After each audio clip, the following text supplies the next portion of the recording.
ఓకేనండి. మనకి ఈరోజు ఏడబ్ల్యూఎస్ అకౌంట్ ఎలా క్రియేట్ చేయాలో ప్రాక్టికల్‌గా చూద్దాం. సో, గూగుల్ సెర్చ్‌లోకి వచ్చి ఫస్ట్ ఆఫ్ ఆల్ ఇక్కడ ఏడబ్ల్యూఎస్ మేనేజ్‌మెంట్ కన్సోల్ అని చెప్పేసి మనం టైప్ చేసినట్లయితే ఒక లింక్ మనకి ఇక్కడ డిస్‌ప్లే అవుతుందండి. ఏడబ్ల్యూఎస్ మేనేజ్‌మెంట్ కన్సోల్ అని. సో, ఈ లింక్‌ని మనం క్లిక్ చేసి ఇక్కడ మనం ఒక ఏడబ్ల్యూఎస్ అకౌంట్‌ని ఎలా క్రియేట్ చేయాలో చూద్దాం. సో, ప్రెజెంట్ మనకి ఈ అకౌంట్ క్రియేషన్‌లో కొన్ని చేంజెస్ వచ్చాయండి. సో, అవి కూడా మీకు ఇక్కడ అప్డేట్ చేస్తాను. సో, మనకి అకౌంట్ ఉంటే సైన్ ఇన్‌లోకి వెళ్ళిపోవాలి. అకౌంట్ లేకపోతే క్రియేట్ అండ్ ఏడబ్ల్యూఎస్ అకౌంట్ అని బటన్ ప్రెస్ చేయండి.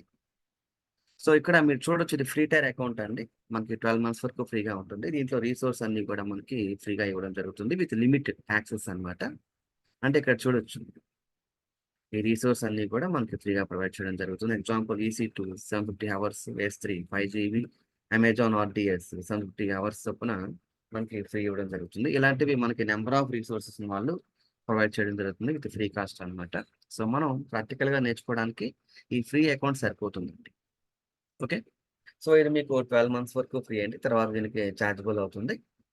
సో, ఇక్కడ మనకి అకౌంట్ ఉంటే సైన్ ఇన్ అయిపోవచ్చు. మెయిల్ ఐడీ, పాస్‌వర్డ్‌తో. అకౌంట్ లేదు కాబట్టి ఇక్కడ క్రియేట్ యాన్ ఏడబ్ల్యూఎస్ అకౌంట్ అని చెప్పేసి బటన్ ప్రెస్ చేసి మనం అకౌంట్ అనేది క్రియేట్ చేయడం జరుగుతుంది. సో, దీనికి మనకి డెబిట్ కార్డ్ కానీ, క్రెడిట్ కార్డ్ కానీ ఉండాలి కంపల్సరీ.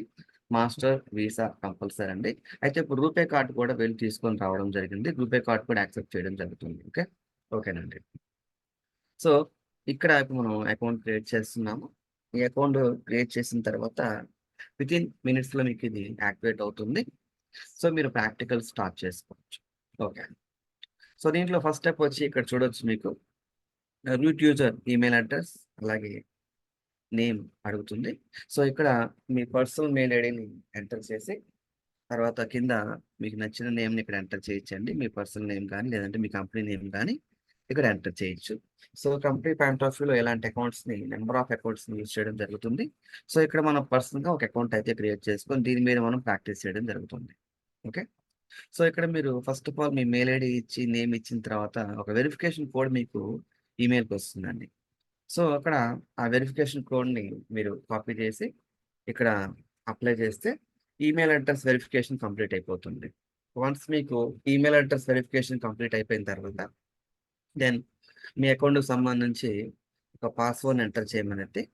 సో, ఒక న్యూ పాస్వర్డ్‌ని మీరు 2 టైమ్స్ ఎంటర్ చేసి, మీ అకౌంట్ లాగిన్, పాస్వర్డ్ క్రెడెన్షియల్స్‌ని కన్ఫర్మ్ చేయాలి. ఓకేనండి. So, first of all mail ID ఇచ్చేద్దాం ఇక్కడ. దెన్ ఏదో ఒక నేమ్ అయితే ఇవ్వండి. క్లియర్. ఓకేనండి. సో, వెరిఫై ఈమెయిల్ అని క్లిక్ చేయండి. సో, ఇప్పుడు మీ మెయిల్‌కి ఒక వెరిఫికేషన్ కోడ్ వస్తుంది. ఒకసారి మీరు చెక్ చేసుకొని, ఆ కోడ్‌ని ఇక్కడ ఎంటర్ చేస్తే మెయిల్ అడ్రెస్ వెరిఫికేషన్ కంప్లీట్ అయిపోతుంది. సో, కంపల్సరీ ఇక్కడ మీరు అకౌంట్ క్రియేట్ చేస్తున్నప్పుడు ఈమెయిల్ అడ్రెస్ కరెక్ట్‌గా ఇవ్వాలండి. సో, మీరు once mail ID verification complete చేసుకున్న తర్వాత, then it will ask password అన్నమాట. సో, 2 టైమ్స్ పాస్వర్డ్ మనం ఎంటర్ చేసి కన్ఫర్మ్ చేసుకోవాలి. సో, ఇక్కడ చూడొచ్చు రూట్ యూజర్ పాస్వర్డ్ అని ఉంది కదా! సో, మీరు పాస్వర్డ్ ఇచ్చినప్పుడు కరెక్ట్‌గా ఇవ్వాలండి. క్యాపిటల్స్, స్మాల్స్, సింబల్స్, ఆల్ఫాబెటికల్స్ అన్నీ వచ్చే విధంగా మీరు కాంప్లెక్సిటీ మెయింటైన్ చేస్తూ పాస్వర్డ్ జనరేట్ చేయాలి ఇక్కడ. అయితే మీరు పాస్వర్డ్ 2 సేమ్ ఇవ్వాలి. మీరు డిఫరెంట్‌గా పాస్వర్డ్‌ని ఎంటర్ చేసినట్టయితే మనకి పాస్వర్డ్ తీసుకోదు. కాబట్టి ఇన్ కేస్ మీరు రాంగ్‌గా పాస్వర్డ్ ఇస్తే ఏమవుతుంది అంటే కంపల్సరీ మనకి ఎర్రర్ వస్తుంది. కాబట్టి మీరు పాస్వర్డ్ ఇచ్చినప్పుడు సేమ్ పాస్వర్డ్ 2 టైమ్స్ మీరు ఇక్కడ ఎంటర్ చేయాలి. సో, వన్స్ పాస్వర్డ్ ఎంటర్ చేసిన తర్వాత మనకి నెక్స్ట్ పేజ్‌లో ఈ అకౌంట్ మీరు ఏ పాయింట్ ఆఫ్ వ్యూ యూజ్ చేస్తున్నారని అడుగుతుంది. ఓకేనండి. పాస్వర్డ్ ఇక్కడ ఎంటర్ చేస్తున్నాము. Root user password, then confirm root user password అని చెప్పేసి 2 టైమ్స్ ప్రాపర్‌గా పాస్వర్డ్‌ని సేమ్ ఇచ్చి కంటిన్యూ అని క్లిక్ చేయండి. సో, ఎప్పుడైతే మీరు ఈ బటన్ ప్రెస్ చేసారో ఇక్కడ చూడొచ్చు మీకు బిజినెస్ పర్పస్‌గా ఈ అకౌంట్, పర్సనల్ పర్పస్‌గా అని అడుగుతుంది. పర్సనల్ సెలెక్ట్ చేసుకోండి. ఇక్కడ మీ పర్సనల్ డీటెయిల్స్ కొన్ని ఇక్కడ మీరు ఎంటర్ చేయాలండి. ఓకే. మీ ఫుల్ నేమ్, మీ ఫోన్ నంబర్, మీ అడ్రెస్, మీ కంట్రీ రీజన్, కోడ్ ఇవన్నీ మీరు ప్రాపర్గా ఇక్కడ ఎంటర్ చేయాలి. సో ఇక్కడ మీరు ఇన్ఫర్మేషన్ ఇస్తున్నప్పుడు అండి పిన్ కోడ్ చాలా ఇంపార్టెంట్. మీరు పిన్ కోడ్ రాంగ్ ఇస్తే మాత్రం అకౌంట్ క్రియేట్ అవుతుంది. సో పిన్ కోడ్, అడ్రస్ కరెక్ట్గా ఇవ్వండి. ఇవన్నీ ప్రాపర్గా అప్డేట్ చేసిన తర్వాత మనకి వన్స్ సబ్మిట్ చేసిన తర్వాత మనకి మన డెబిట్ కార్డ్ డీటెయిల్స్ అడుగుతుంది. సో మీరు ఈ లోపల డెబిట్ కార్డ్, మాస్టర్ కార్డ్ కానీ, వీసా కార్డ్ కానీ, లేకపోతే రూపే కార్డ్ కానీ, master, RuPay, visa, debit card కానీ, క్రెడిట్ కార్డ్ కానీ తీసుకోండి. సో మీరు ఈ కార్డ్ డీటెయిల్స్ ఇవ్వడం వల్ల మీకు ఎలాంటి ప్రాబ్లం ఉండదండి. ఓకే. సో ఇక్కడ మీ కార్డ్ డీటెయిల్స్ అన్ని ప్రాపర్గా ఇచ్చిన తర్వాత మీ అకౌంట్లోంచి రూ. 2 కట్ అవుతుంది. అంటే ఇక్కడ మీ బ్యాంక్ అకౌంట్ ఇన్ఫర్మేషన్ కూడా ఇక్కడ వెరిఫై చేయడం జరుగుతుంది. సో కార్డ్ హోల్డర్ నేము, ఎక్స్పైర్ డేటు, సివివి, ఆ కార్డ్ హోల్డర్ నేము, దీంతో పాటు కింద అడ్రస్, బిల్లింగ్ అడ్రస్ అని ఉంటుంది. So billing address use my contact address అని సెలెక్ట్ చేసుకోండి. పాన్ కార్డ్ దగ్గర నో అని పెట్టేసేస్తుంది. పాన్ కార్డ్ అడుగుతుంది, నో అని ఇచ్చేసేయండి, ప్రాబ్లం లేదు. ఓకే, వెరిఫై క్లిక్ చేయండి. సో ఇప్పుడు మీకు మొబైల్ నెంబర్కి, మీ బ్యాంక్ అకౌంట్ మొబైల్ నెంబర్కి ఒక ఓటీపీ వస్తుందండి. సో ఇక్కడ మీరు చూస్తే పేమెంట్ గేట్వేకి మనం రీడైరెక్ట్ అవుతాము. ఇక్కడ వచ్చిన ఓటీపీని ఎంటర్ చేస్తే మీ అకౌంట్ నుంచి రూ. 2 కట్ అవుతుంది.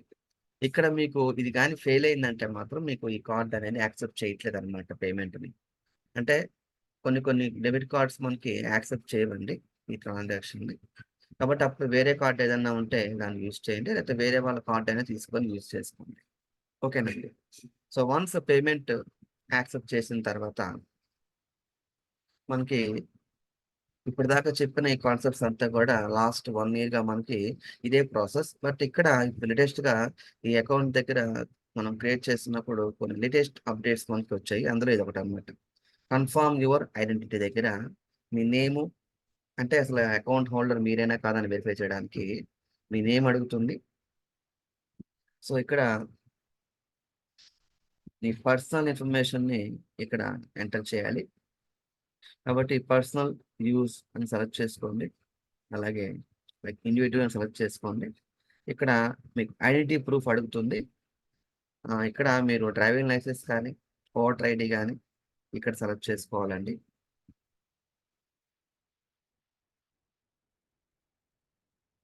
ఓకే. లేదా పాన్ కార్డ్ నేమ్ గాని సెలెక్ట్ చేసుకోండి. లైక్ పాన్ కార్డ్ గాని సెలెక్ట్ చేసుకోండి. ఇక్కడ నేను డ్రైవింగ్ లైసెన్స్ సెలెక్ట్ చేసుకున్నాను. సో దాంట్లో డేట్ ఆఫ్ బర్త్ ఎంటర్ చేయమంటుంది. సో మీరు డేట్ ఆఫ్ బర్త్ మాత్రం జాగ్రత్తగా ఇవ్వండి. ఎందుకంటే వెరిఫికేషన్ అప్పుడు మనకి ప్రాపర్‌గా లేదనుకోండి డేట్ ఆఫ్ బర్త్ మీరు ఇచ్చిన ప్రూఫ్‌తో మన అకౌంట్ బ్లాక్ చేసే ఛాన్స్ ఉంటుంది. కాబట్టి ఇక్కడ డేట్ ఆఫ్ బర్త్ అనేది మనం పర్ఫెక్ట్‌గా ఇవ్వాలి. ఇంకోటేందంటే దీంట్లో సో మీరు అకౌంట్ అనేది ప్రాపర్ ఇన్ఫర్మేషన్ మీరు ఇవ్వకపోతే మీ అకౌంట్ డీయాక్టివేట్ అయ్యే ఛాన్స్ ఉంటుంది. కాబట్టి date of birth, driving licence number కూడా ప్రాపర్‌గా ఎంటర్ చేయండి. ఎందుకంటే మనం ఇక్కడ పర్సనల్ ఐడెంటిటీ దగ్గర మనం డ్రైవింగ్ లైసెన్స్ ఇచ్చాం కాబట్టి డ్రైవింగ్ లైసెన్స్ కార్డ్ నెంబర్‌ని ఇక్కడ ఎంటర్ చేయండి. ఓకే. సో ఇన్ఫర్మేషన్ మొత్తం ఇచ్చిన తర్వాత మనం సబ్మిట్ చేయాలండి. సో సబ్మిట్ చేసినప్పుడు నెక్స్ట్ మీ మొబైల్ నంబర్ వెరిఫికేషన్ అడుగుతుంది. సో మొబైల్ నంబర్ వెరిఫికేషన్ అయిపోయిందంటే ఆల్మోస్ట్ ఆల్ మీకు అకౌంట్ క్రియేట్ అయిపోయినట్లే. ఇక్కడ టెక్స్ట్ మెసేజ్ సెలెక్ట్ చేసుకొని ఇండియా రీజన్ సెలెక్ట్ చేసుకొని మీ మొబైల్ నంబర్‌ని ఎంటర్ చేసి ఆ సెక్యూరిటీ చెక్స్‌ని ఇక్కడ ప్రాపర్‌గా ఎంటర్ చేయండి.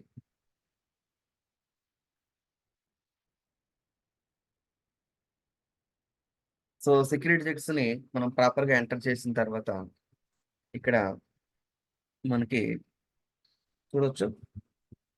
సెండ్ ఎస్ఎంఎస్ అని ఉంటుంది బటన్. ఆ బటన్ మీరు ప్రెస్ చేస్తే మీ మొబైల్‌కి ఒక కోడ్ వస్తుందండి, మెసేజ్. ఆ కోడ్‌ని మీరు ప్రాపర్‌గా కాపీ చేసి ఇక్కడ మొబైల్ నంబర్ కూడా వెరిఫికేషన్ చేసుకుంటే ఆల్మోస్ట్ ఆల్ ఇక్కడ దాకా మీరు చేసారంటే మీ అకౌంట్ క్రియేషన్ పర్ఫెక్ట్‌గా కంప్లీట్ అయినట్టండి. ఓకేనండి. మొబైల్‌లో వచ్చిన వెరిఫికేషన్ కోడ్‌ని ఇక్కడ ఎంటర్ చేయండి. సో వన్స్ ఇక్కడ వెరిఫికేషన్ కోడ్ మనం ఎంటర్ చేసిన తర్వాత సో మనకు ఆల్మోస్ట్ ఆల్ అకౌంట్ క్రియేషన్ అయిపోయినట్లే. తర్వాత ఈ అకౌంట్ మనం ఏ పర్పస్‌కి తీసుకున్నాము అనేది ఇక్కడ మనం జస్ట్ మన రోల్ ఏంటి? సో, మనకి ఏది ఇష్టం? ఏడబ్ల్యూఎస్ క్లౌడ్ ప్లాట్‌ఫార్మ్‌లో ఏ సర్వీస్ మనకిష్టం అడుగుతుంది. అయితే ఫస్ట్ ఆఫ్ ఆల్ ఇక్కడ చూడొచ్చు. మీకు ఏ టైప్ ఆఫ్ ప్లాన్ కావాలి అని అడుగుతుంది. బేసిక్ ప్లాన్ ఉంటుంది, డెవలపర్ ప్లాన్ ఉంటుంది, బిజినెస్ ప్లాన్ ఉంటుంది. సో, మనం ఇక్కడ లెర్నింగ్ చేస్తున్నాం కాబట్టి బేసిక్ ప్లాన్ సెలెక్ట్ చేసుకోండి. ఎందుకంటే ఇది ఫ్రీ ప్లాన్ అన్నమాట. మనకి చార్జెస్ ఏమి అప్లికేబుల్ కావు. బట్ డెవలపర్ ప్లాన్ తీసుకున్నా, బిజినెస్ ప్లాన్ తీసుకున్నా మనకి చార్జెస్ అనేవి అప్లికేబుల్ అవుతాయి. సో, తర్వాత వాళ్ళు మనతో కమ్యూనికేట్ అవ్వడం జరుగుతుంది. సో, మనకి ట్రైనింగ్ పార్ట్ అనేది ఇక్కడ మనం ప్రాక్టీస్ చేసుకోవడానికి బేసిక్ ప్లాన్ సరిపోతుందండి. హ్మ్. ఓకేనండి. సో, అకౌంట్ మనకి క్రియేషన్ అయిపోయింది. సో, ఇక్కడ చూడొచ్చు. Go to the AWS main console click చేసి, ఇక్కడ మై రోల్ ఈస్ అని చెప్పేసి ఉంది కదా! జస్ట్ ఇక్కడ ఆహ్, ఈ మీ రోల్ ఏంటో ఇక్కడున్న ఈ లిస్ట్‌లోంచి ఏదో ఒకటి సెలెక్ట్ చేసుకోండి. నెక్స్ట్ ఐయామ్ ఇంట్రెస్టెడ్ దగ్గర ఏదో ఒక ఆప్షన్ చూజ్ చేసుకోండి. సబ్మిట్ చేయండి. సో, సబ్మిట్ చేసిన తర్వాత మనం ఇప్పుడు అకౌంట్‌లోకి లాగిన్ అయిపోవచ్చు. ప్రీవియస్‌గా మన అకౌంట్‌లోకి లాగిన్ అవ్వడానికి 24 అవర్స్ టైమ్ తీసుకునేదండి. బట్ ఇప్పుడేంటంటే మనకి అకౌంట్ వెంటనే యాక్టివేట్ అయిపోతుంది.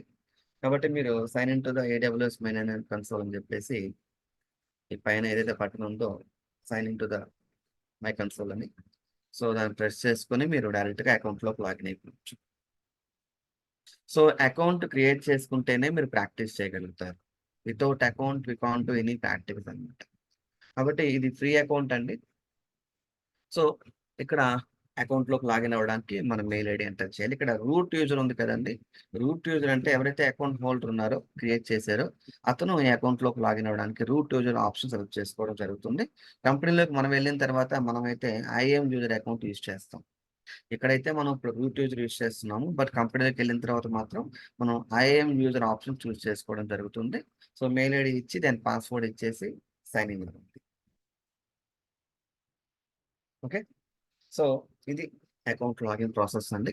సో, మీరు ప్రాక్టీస్ చేయాలంటే కంపల్సరీ ఈ ప్రాసెస్ అంతా కూడా కంప్లీట్ చేసుకోవాలి. సో, అకౌంట్‌లోకి లాగిన్ అయిన తర్వాత మీకు కనిపించే ఈ స్క్రీన్‌ని ఏడబ్ల్యూఎస్ మేనేజ్మెంట్ కన్సోల్ అంటామండి. డాష్‌బోర్డ్ అన్నమాట. సో, ఇక్కడ మనకి ఏడబ్ల్యూఎస్ వాడు ఆఫర్ చేస్తున్న రిసోర్స్ అన్నీ కూడా చూడొచ్చు మనం. మీరు చూడొచ్చు ఇక్కడ వ్యూ ఆల్ రిసోర్స్ అని ఇక్కడ ఒక మెనూ ఉంది చూడండి. కన్సోల్ హోమ్ కింద. జస్ట్ దాన్ని మీరు క్లిక్ చేస్తే దీంట్లో ఉన్న రిసోర్స్ అన్నీ మనం చూడొచ్చు. అంటే ఏడబ్ల్యూఎస్ వాడు ఆఫర్ చేస్తున్న ఏడబ్ల్యూఎస్ క్లౌడ్ ప్లాట్‌ఫార్మ్ మీద ఆఫర్ చేస్తున్న ఐటీ రిసోర్స్ అన్నీ గూడా మీరిక్కడ ఫైండ్ ఔట్ చేయొచ్చండి. ఓకే. సో, ఇది ఏడబ్ల్యూఎస్ అకౌంట్ క్రియేషన్ అండి. సో, ఈ అకౌంట్ మీరు క్రియేట్ చేసుకుంటే మీరు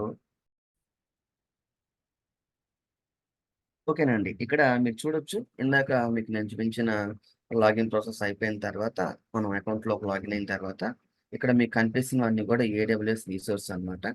సో, దీంట్లో మనం ప్రాక్టికల్‌గా నేర్చుకోవాల్సిన ఇంపార్టెంట్ సర్వీసెస్ ఏంటి అంటే ఈసీ2 అండి. ఈసీ2 అంటే ఎలాస్టిక్ కంప్యూట్ క్లౌడ్ అంటాం మనం దీన్ని. ఈ సర్వీస్‌ని మనం యూజ్ చేసుకొని సర్వర్స్‌ని లాంచ్ చేయడం జరుగుతుంది. అలాగే దీంట్లో ఇంకో ఇంపార్టెంట్ సర్వీస్ వచ్చి వీపీసీ అండి. Virtual private cloud. మీరు ఒక నెట్వర్క్‌ని క్రియేట్ చేసుకోవాలి ఇక్కడ. ఆ నెట్వర్క్ క్రియేషన్ కోసం ఈ సర్వీస్‌ని యూజ్ చేస్తాం. నెక్స్ట్ అలాగే ఇక్కడ స్టోరేజ్ అండి. ఎస్3 అన్నమాట. ఆ డేటాని స్టోర్ చేసుకోవడానికి మనం ఈ ఎస్3 అనే సర్వీస్‌ని యూజ్ చేస్తాం. Simple storage service. అలాగే డేటాబేస్‌ని ఇక్కడ ఆర్‌డిఎస్ అంటాం మనం. ఆర్‌డిఎస్‌ని యూజ్ చేసుకొని మనకు కావాల్సిన డేటాబేస్ సర్వర్స్‌ని ఇక్కడ లాంచ్ చేయడం జరుగుతుంది. సో, దీంతో పాటు ఐఏఎం ఉంది. Identity and access management. ఇప్పుడు నేను చెప్పిన ఈ సర్వీసెస్ ఏవైతే ఉన్నాయో, ఈ 5 సర్వీసెస్‌ని మీరు పర్ఫెక్ట్‌గా నేర్చుకుంటే, డెవాప్స్‌ని మీరు ఈజీగా నేర్చుకుంటారు. అయితే ఇక్కడ మనం ఆల్‌మోస్ట్ ఆల్ 5 సర్వీసెస్ కన్నా కూడా ఎక్కువ సర్వీసులే నేర్చుకోవడం జరుగుతుంది. కాబట్టి మనకి ఇక్కడ ఏడబ్ల్యూఎస్ నేర్చుకున్న తర్వాత డెవాప్స్ నేర్చుకోవడం జరుగుతుంది. అయితే ఇందులో మనం ఫస్ట్ అకౌంట్‌లోకి లాగిన్ అయిన తర్వాత ఏవైతే సర్వీసెస్ ఇంపార్టెంట్ అని చెప్తున్నానో, ఈ సర్వీసెస్ గురించి మనం మాట్లాడుకునే ముందు ఫస్ట్ ఆఫ్ ఆల్ మన అకౌంట్‌లోకి లాగిన్ అయిన తర్వాత మనం ఏడబ్ల్యూఎస్ వాడికి సంబంధించిన డేటా సెంటర్స్ వరల్డ్ వైడ్‌గా ఎక్కడెక్కడ ఉన్నాయో మనకు ఫస్ట్ తెలియాలి. సో, ఎలాగా అంటే ఇక్కడ జస్ట్ బ్రౌజర్‌లో ఏడబ్ల్యూఎస్ మేనేజ్మెంట్ కన్సోల్ అని చెప్పేసి సారీ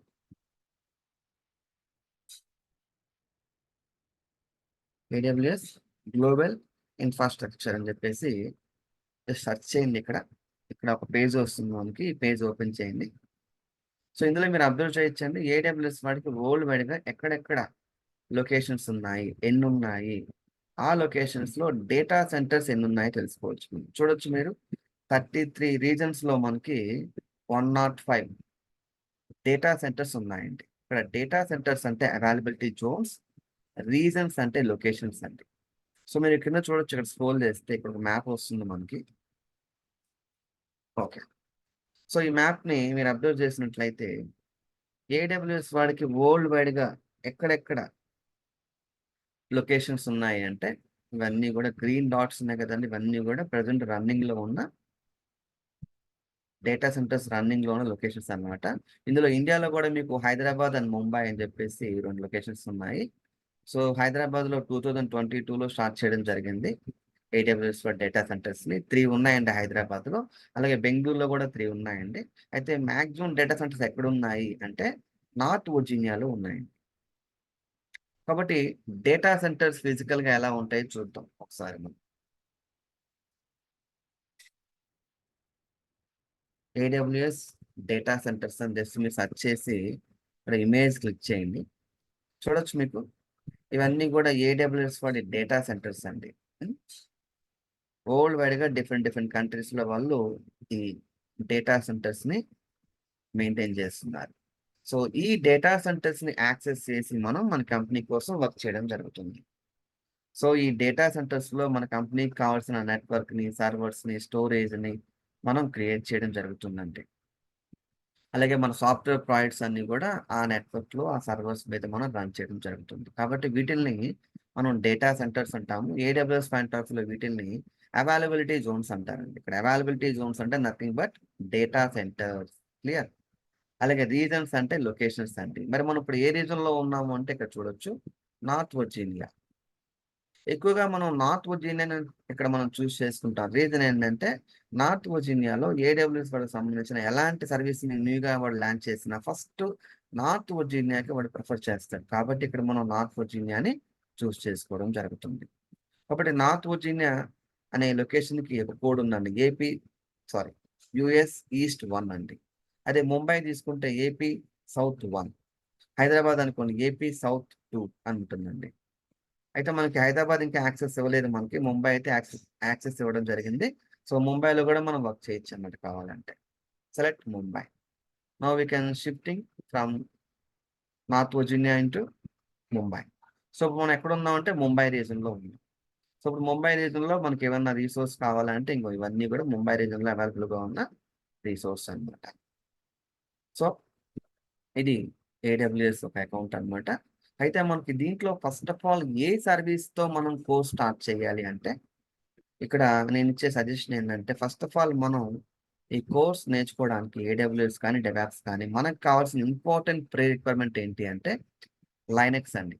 లైనెక్స్ అనే సర్వర్ ఆపరేటింగ్ సిస్టమ్ గురించి మనకు ప్రాపర్ నాలెడ్జ్ అయితే ఉండాలి. అందుకని ఈ కోర్సులో మనం ఇనిషియల్ గా నేర్చుకోవడానికి లైనెక్స్ అనే ఆపరేటింగ్ సిస్టమ్ ని స్టార్ట్ చేయడం జరుగుతుంది. సో లైనెక్స్ మనం డిస్కస్ చేసిన తర్వాత ప్రాక్టికల్ గా దాని ఇంపార్టెన్స్ మనం ఇక్కడ ప్రాక్టికల్స్ వైజ్ గా మనం చేసిన తర్వాత మనం నెక్స్ట్ ఏడబ్ల్యూఎస్ నేర్చుకోవడం జరుగుతుంది. తర్వాత డెవాప్స్ నేర్చుకోవడం జరుగుతుంది. కాబట్టి మీకు లైనెక్స్ తో కోర్స్ స్టార్ట్ చేయడం జరుగుతుంది. సో లైనెక్స్ ని AWS point of view, DevOps point of view ఏ విధంగా యూజ్ చేస్తామో రియల్ టైంలో అనేది ప్రాక్టికల్ గా మనం రేపు ఒక లైనెక్స్ సర్వర్ లాంచ్ చేసి దాని మీద మనం ప్రాక్టికల్ గా చేసి సో దాన్ని మనం యూజ్ చేసుకుని ఫ్యూచర్లో డెవాస్ మీద, ఏడబ్ల్యూఎస్ మీద ఎలా వర్క్ చేస్తామో ప్రాక్టికల్గా కమాండ్స్ కానీ, అందులో ఉన్న సర్వీసెస్ కానీ, ఫైల్ పర్మిషన్స్ కానీ, యూజర్ ప్రొఫైల్స్ కానీ వీటన్నిటి గురించి కూడా మనం రేపు నెక్స్ట్ క్లాస్లో డిస్కస్ చేద్దాం. ఓకేనండి. ఇది సెషన్. ఏమైనా డౌట్స్ ఉంటే అడగచ్చు.